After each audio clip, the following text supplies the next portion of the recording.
Hi Gemini! Welcome po sa ating channel. Ito ang inyong Monte Cabay Tarot reading for January 2025. Para po kay Gemini. Please be reminded kung naka-resonate kayo, comment down. Kung hindi kayo naka-resonate, ibigay niyo po sa iba kasi general reading ko ito.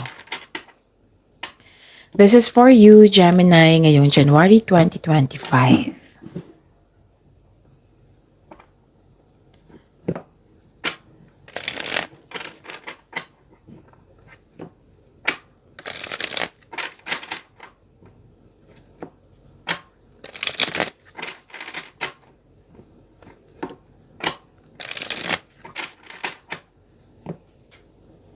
Para po ito sa inyo, Gemini, ngayong January 2025. Maraming salamat po sa inyong patuloy na suporta at maraming salamat din po sa mga hindi nag-skip ng ads. Gamitin ang reading na ito bilang gabay lamang sa mga hindi pa nag-subscribe. Subscribe na po kayo at click bell notification para malaman nyo na may bago tayong video. Para sa mga gustong magpa-reading po, may lumabas dyan sa screen nyo ngayon. Panoorin nyo po at sundin ang instruction. Calling the attention sa mga suki ko dito na Gemini, open na po ang inyong Monte Cabay Tarot reading for January 2025. May 6 months from now reading tayo at love life reading po. So message me, Gemini, for schedule. Maraming salamat po. Spirits Guide. Mga ganap ngayong January 2025 para po kay Gemini. I need 3 cards po.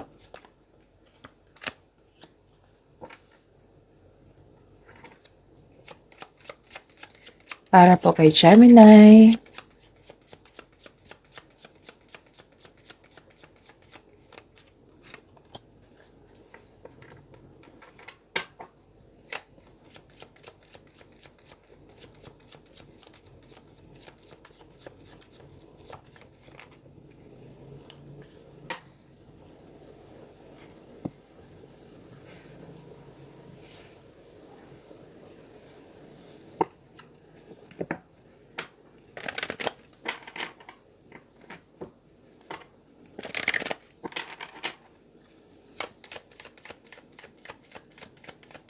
Spirits Guide, mga mensahe po para kay Gemini ngayong January 2025. I need 2 cards po.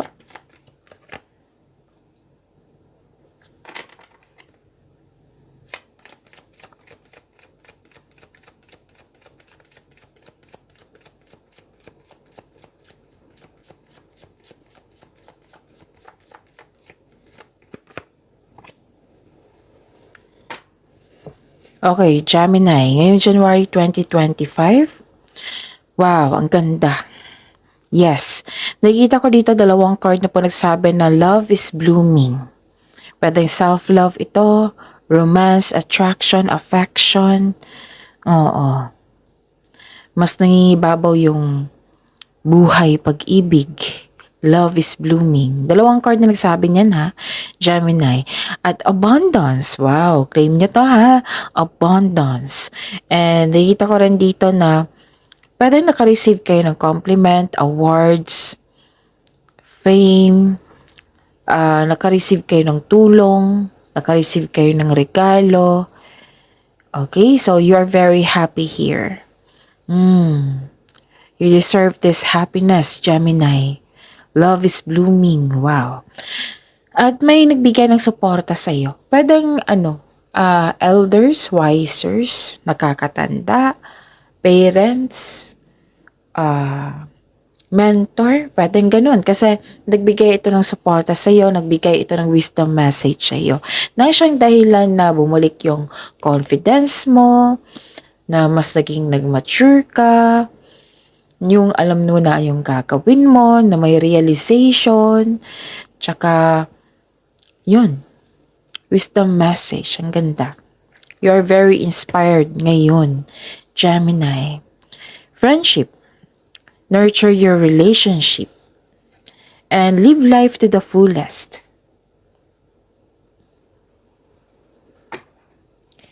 Spirits Guide, energy po ni Gemini ngayong January 2025.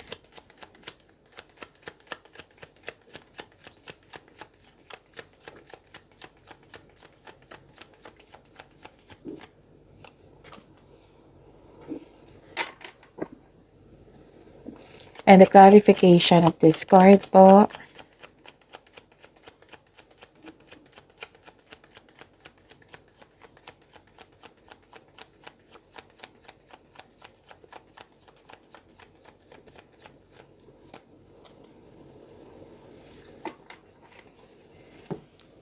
Okay.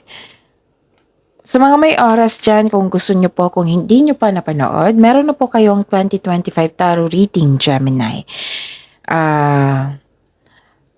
Uploaded noong December 16, 2024. Hanapin nyo po sa channel natin. Scroll down nyo lang po hanggang sa makita nyo po yung Gemini 2025 Tarot Reading. Okay? 12 months reading po iyon. Bawat buwan ay may love reading, may career and money reading. So kung nakalimutan nyo na or hindi nyo pa napanood, panoorin nyo po kung gusto nyo po. Kung may narinig or may nakita kayong repeating message, meaning to say pinupush ng cards nyo yan kasi ang ilan sa inyo hindi pa binigyan ng atensyon. Na kung maaari din po, bigyan nyo po ng solusyon at aksyon. So, remember Gemini, at the end of the day, alam mo na ikaw lang taong may kakayahan at responsable na gumawa ng sarili mong katotohanan at kinabukasan. So, ano yung energy mo, Gemini? Ang ganda.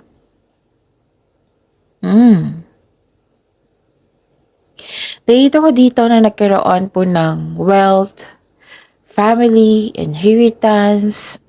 This is completion of cycle. Diba sabi ko sa inyo sa oracle card kanina na may matanggap kayong regalo, tulong. Yung para sa inyo, may matatanggap kayo. Nakita ko rin sa tarot card nyo. May matanggap kayong mana, maaring mana, pensyon, retirement o masaganang ani ng buhay. Ang ganda. So claim nyo ito, Gemini. Some of you nag-spend time sa family or may balak na mag-spend time kayo sa family. Nag-save ka rin para sa iyong sarili, nag-save ka para sa kanila. Parang may tutulungan ka dito, Gemini. Like for example lang po ito ha, yung kapatid mo na hindi pa nakapagtapos ng pag-aaral, ikaw yung balak mo magbigay ng suporta. Ganon. Kasi mapagbigay din kayo. Okay? So, yun. At may plano, may posibilidad na bibili ka ng property.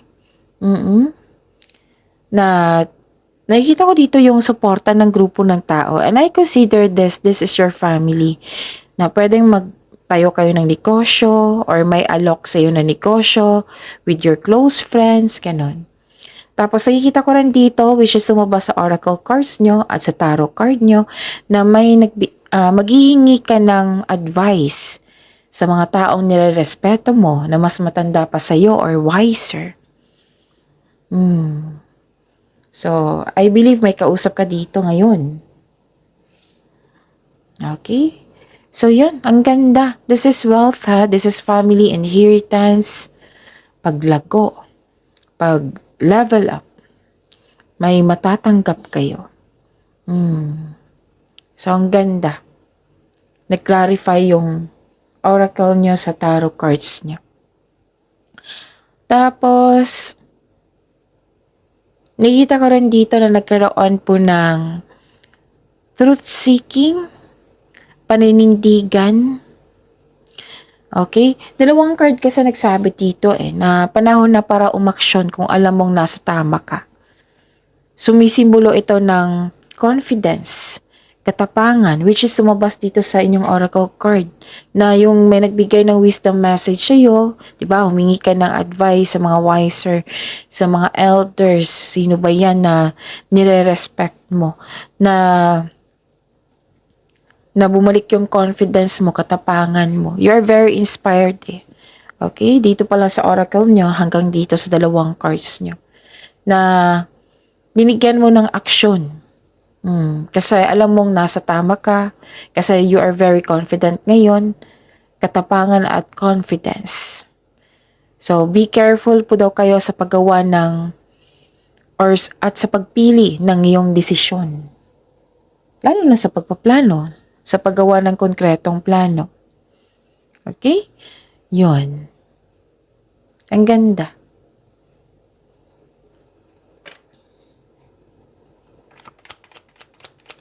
Spirits guide, career and money po ni Gemini ngayong January 2025.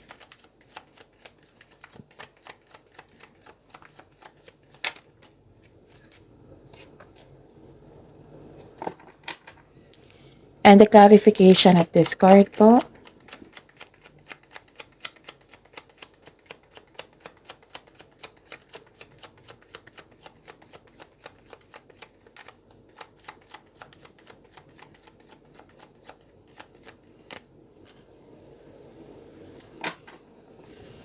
Okay. Nakita ko dito, nakita ko dito yung success and enjoyment mo. May sabi lang po ang card niyo po dito na, yes, may financial security. May natanggap kayo.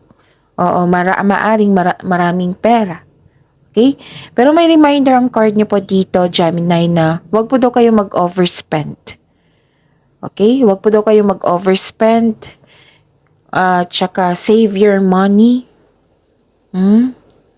Kasi baka mapagasta kayo eh. Okay? Kasi makikita ko ang materialism dito. Pwedeng kayo ito or concern mo sa isang tao. Kasi may nakita rin ako ditong may lack of appreciation. Hindi nagbigay ng halaga. Okay? So, wag po daw kayo mag-overspend din sa trabaho. Ang sabi ng card dito. Kasi nakikita ko dito nag-overwork kayo. Basta over, di ba? Overspending sa work or overspending sa paggasta. Okay? Di ba? Nakakasama na yan. Ang over. Okay? So, yun. Overspending, right? Overspending sa work, overwork, at wala lang time mag-relax. So, ang sabi ng card dito, magbigay po ng panahon para sa inyong sarili at sa inyong pamilya.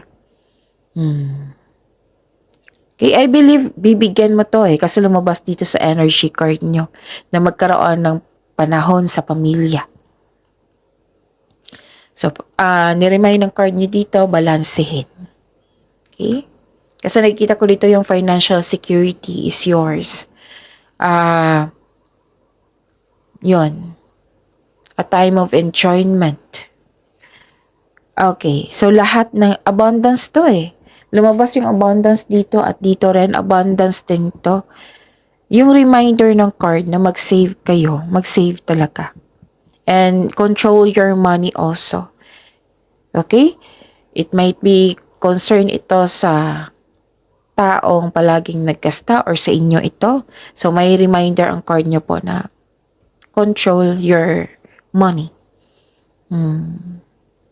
Pero at the end of the day, kayo naman po yung mag-decide yan kasi pera nyo po yan. Tapos, overwork. Balansehin ha. So, kailangan ng pagbalansa dito. Tapos, di ba may sabi ako sa inyo na may taong hindi nagbigay ng halaga.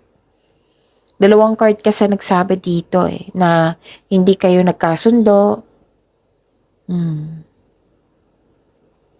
Hindi kayo nagkasundo. Nagkaroon ng disharmony. Hindi nagkaroon ng pagbalansa. Dalawang card na po nagsabi dito. Nabibigatan ka or nalilito ka sa paggawa ng desisyon. Kaya nga may sabi dito sa energy nyo na pagbutihin nyo, gamitin nyo yung talino nyo sa paggawa ng desisyon or sa pagbuo ng konkretong plano. Okay?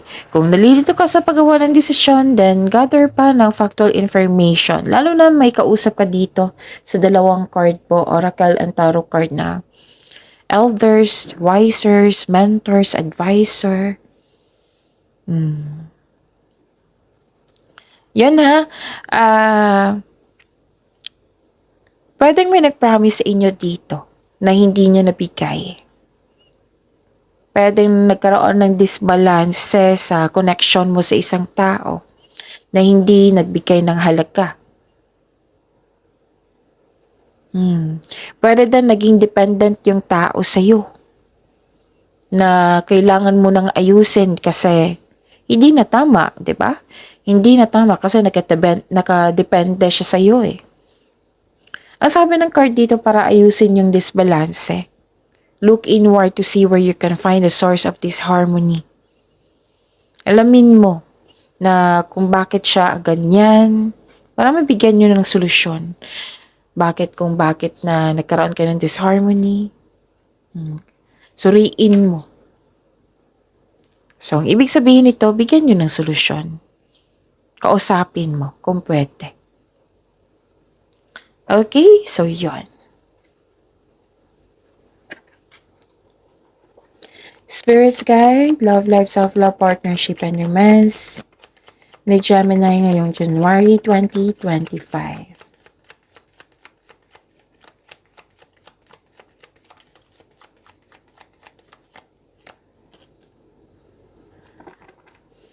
And the clarification of this card po.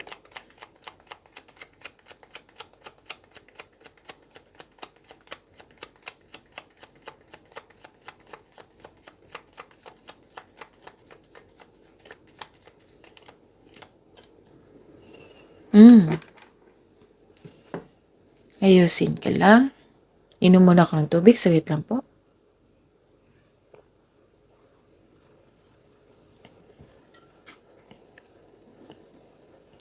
Okay. Maraming salamat po sa patuloy na tiwala, suporta sa ating channel. At maraming salamat din po sa mga hindi nag-skip ng ads. Okay. So, this is a repeating message. So, sabi ko sa inyo, di ba, kung may repeating message, give attention kasi pinupush ng cards niyan. Okay? Sobra sa trabaho to na-burnout kayo, kaya kailangan talaga ng pahinga. So, be ready ngayong January 2025 na magiging busy kayo. Overworking pa rin nakikita ko dito, 2 card na po nagsabi. At may concern pa rin sa hindi nagbigay ng halaga.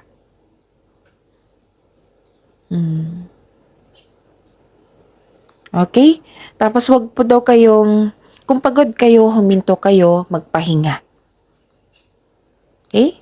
So, kung nagkaroon na kayo na re-energize na kayo, then balik kayo and move forward. Move forward kayo, gumawa kayo ng solusyon. Kung hindi kayo pagod, then gawa kayo ng solusyon.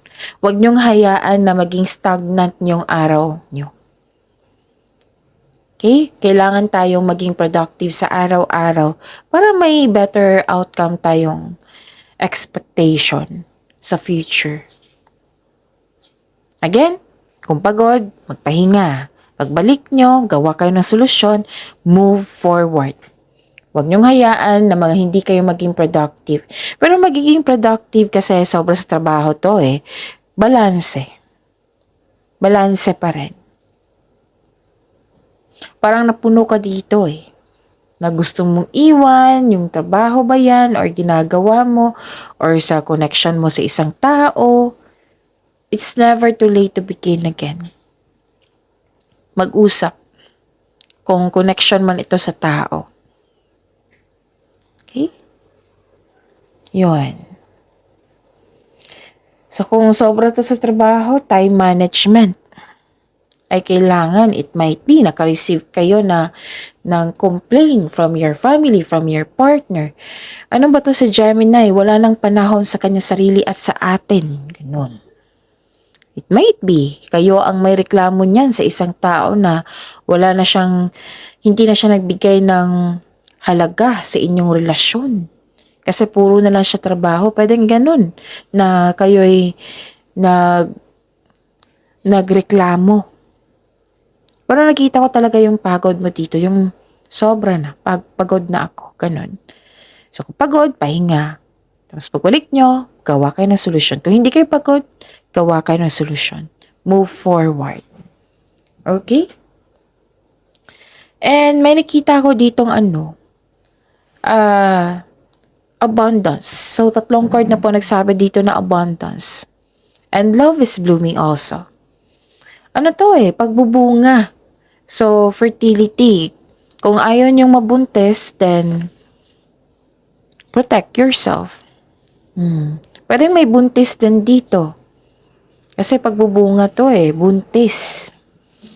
Pwedeng abundance and success. So, be happy with the results of your action, which is lumabas talaga dito sa inyong oracle cards that you are happy. Sa mga single dyan, the advice is allow yourself to receive love and acknowledge that you can attract romance by loving yourself first. Kung hanap mo green flag, dapat magsimula ito sa atin by loving ourselves first. So, this is a fertile time ha. Kung ayaw nyo magbuntis, mag-ingat po. Use protection. And sa mga gusto, then congratulations in advance. Okay, so this is also abundance and success sa inyong relasyon, sa inyong buhay, pag-ibig. Okay? So, yun. Pagyamanin nyo po yung maraming blessings dito. Gemini, see you tomorrow. Please like, subscribe, and click the button for notification para updated po kayo sa daily tarot reading natin. Maraming salamat po.